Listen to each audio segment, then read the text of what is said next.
All right, let's move very quickly and tell you that the program tonight, while we of course remain in this sober mood, we will also want you to talk to us and take advantage of our platforms tonight for feedback.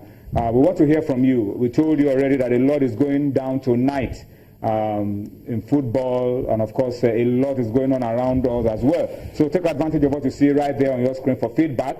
On Facebook, on Twitter, we are going to be active, we are going to be very interactive.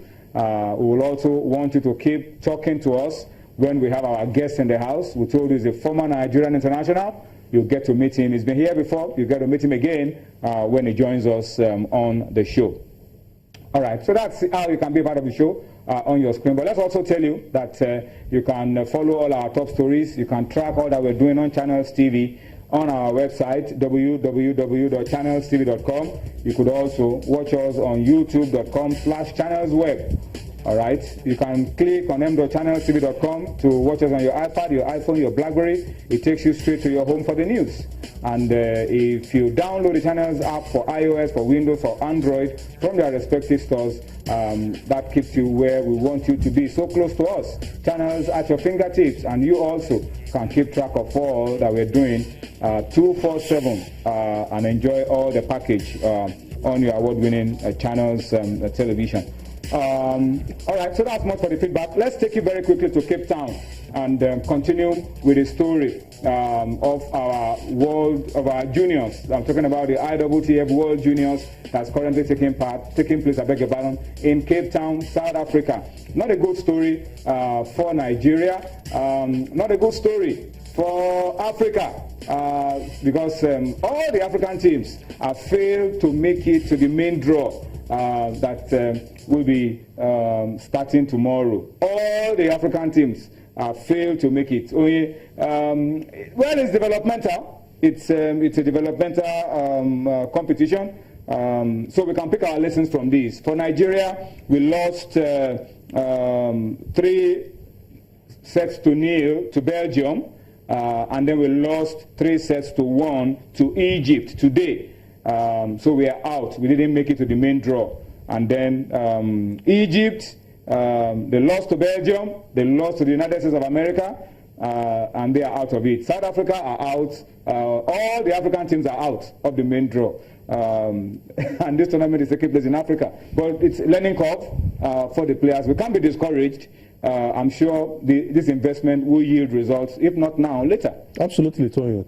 I mean, every world champion, every superstar lost at one point or the other. I mean, this is the lowest level. And what it means is that perhaps Africa is not investing much into the youths, grassroots table tennis players. And if you have produced the likes of Omar Assad at the highest level, and we don't have capable replacements. So what it means is that produce the likes of Ahmad Kodri as well. Yes, it's a reality check. It's not a blunder for me. It's not a tragedy. What it means is that we have to come back and continue investing in these players. Which is why we should be happy that we participated. Absolutely. So that we can gauge what level we are in. The coaches and the officials should not berate the players. I mean, look at their strengths and their weaknesses and work on that. We continue to attend more tournaments like this. And, I mean, in the next 1 or 2 years, these players should get to the desired level. What we want is for them to, that gradual progression, get to that top level and be able to compete with the best in the world and on the African continent. So for me, I think it's a good one. We should not look at it from the angle that they were bundled at. But, I mean, the players too must have gathered 1 or 2 They'll pick valuable lessons. Yeah. All right. So for us, African teams will probably be positioning themselves for classification matches tomorrow. That's what will be taking place, while the other teams will begin round 2 of the team events. Of course, we have Japan, China, France, Germany, and a host of other top nations taking part. And guess what? One of those taking part in this competition representing Japan is already a world champion, the youngest champion in the world. So you can understand why Nigeria and Egypt and South Africa cannot make it to the main draw. There's a world champion already participating at this level. Yes, Tony. At this level, serious countries already have established internationals.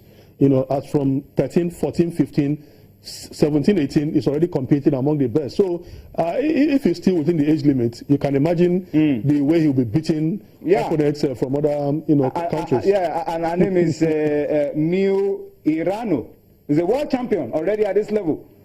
And you can imagine what we're talking about. So no shame at all for the ITTF, no shame at all in the fact that our team failed to make it to the main draw. We can pick valuable lessons for the future and be able to compete at all levels, all right? Okay, I'm told I need to pause a little bit, go for a quick break. When I return from this break, we'll be bringing in our guest. You'll get to meet him on Sports Tonight after this timeout. Join us again.